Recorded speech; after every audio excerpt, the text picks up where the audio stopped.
Good morning to all of you. Today our topic is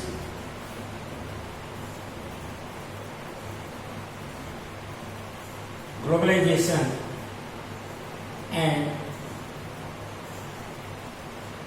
Indian economy.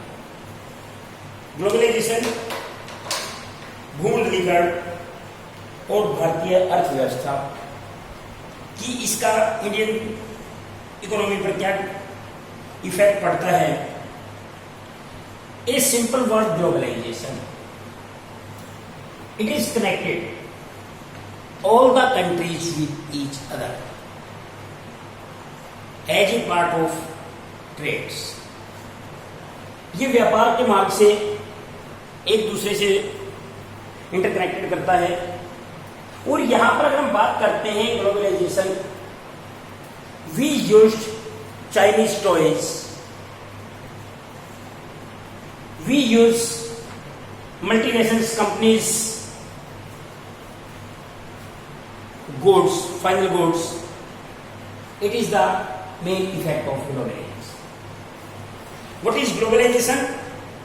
It is a process of international integration arising from interchange the world view, products, ideas and aspects of culture. Globalization के कारण world trade के according जो views हैं वो काफी change हुए. एक चीज दूसरे देश में इजीली, अगर हम बात करते हैं, इंटरनेशनल ट्रेड को बढ़ावा मिला. और इसके अलावा मल्टीनेशनल कंपनीज के आने के कारण ज्यादा से ज्यादा वर्ल्ड इकोनॉमी एक दूसरे के काफी निकट है. इसका मेन इफेक्ट की अगर हम बात करते हैं, a major role play by MNC in the process of globalisation. MNC, multinational companies, played an important role in globalization. की जो मल्टीनेशनल कंपनीज हैं, Ford Motors company, Voltas company, Hyundai, Maruti, Reliance, groups of industries, these are multinational companies and these companies played an important role. For example, Tata Ford and Motors Company. Ford Motors Company separate in 26 countries. जो Ford motor company है वो 26 countries में फैली हुई है. तो ये globalisation का के कारण अगर हम बात करते हैं, it open the get for exchange between two countries, goods, services and separate investment and technology. ये द्वार, मतलब जो दरवाजा खोलता है, जैसे इंडियन इकोनॉमी के साथ अगर कंपेयर करते हैं तो भारतीय जो इकोनॉमी है उसका दरवाजा खोलता है कि कोई भी कंट्री हमारे देश में इन्वेस्टमेंट कर सकता है. जो हमारे इंटरनेशनल जो ट्रेड है, इंटरनेशनल ट्रेड को बढ़ावा देने के लिए, और बहुत सारी जो मेडिसिन वगैरह है जो अदर कंट्रीज में जो प्रोडक्शन होती है उसको इजीली हम अपने देश में मंगवा सकते हैं. तो ये भी एक मल्टीनेशनल कंपनीज के कारण या हम कह सकते हैं ग्लोबलाइजेशन के कारण पॉसिबल है. And another source of connectivity among the countries और the people who are moving in search of better job, income and education.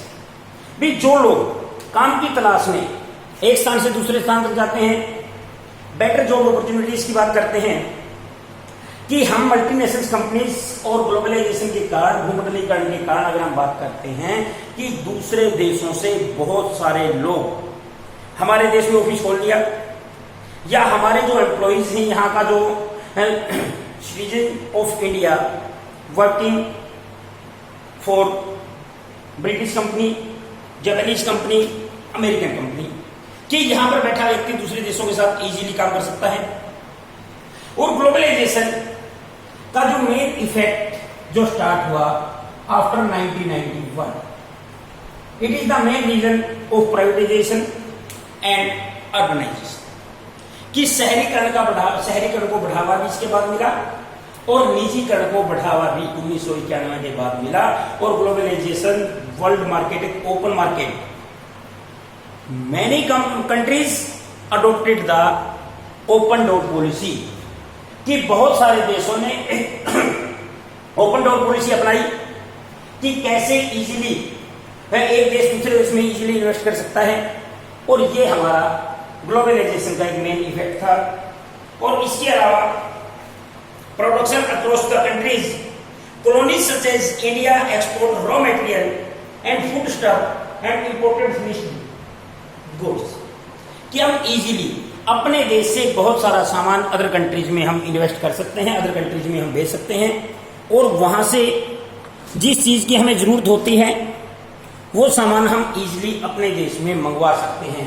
तो ये it's the possible by multinational companies and by globalisation, trade and main channel connecting distant countries, की जो multinational companies और multinational जो corporations हैं उनके through हम बहुत सारे जो डिस्टेंट कंट्रीज हैं, जो दूर दूर जो कंट्रीज हैं वहां पर इजीली हम ट्रांसपोर्ट कर सकते हैं, एंड वी गेट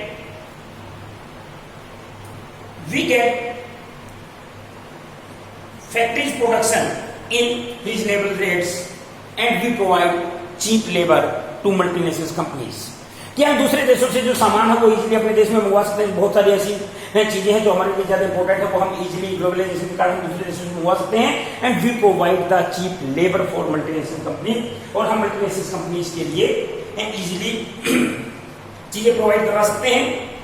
इसके अलावा multinational companies owns and control production in more than one nation, और थ्रू ग्लोबलाइजेशन जो मल्टीनेशनल कंपनीज हैं ये एक कंट्री दूसरे देश में इजीली कंट्रोल कर सकता है अपने ऑफिसेज, रीजनल ऑफिसेज और अदर कंट्रीज में। अगर हम बात करते हैं फोर्ड मोटर्स कंपनी की, फोर्ड मोटर्स कंपनी 26 कंट्रीज में अगर फैली हुई है तो ये इजीली कंट्रोल कर सकती है, क्योंकि इसमें कम्युनिकेशन स्किल्स डेवलप्ड होती है और बहुत सारा सामान एक देश से दूसरे देश में पहुंच सकता है, and multinational companies earn the greater profit, और यहाँ पर मल्टीनेशनल कंपनीज इजीली मतलब बहुत ज्यादा प्रॉफिट, बहुत ज्यादा लाभ ये कमा लेती हैं, क्योंकि ये आमतौर पे उन कंट्रीज में इन्वेस्टमेंट करती है जहां पर इनको चीप लेबर प्रोवाइड हो जाती है। जैसे हम भारत का एग्जाम्पल लेते हैं, भारत में पॉपुलेशन ज्यादा है और पॉपुलेशन ज्यादा होने करके यहाँ पर इजीली लोग इन्वेस्टमेंट कर देते हैं,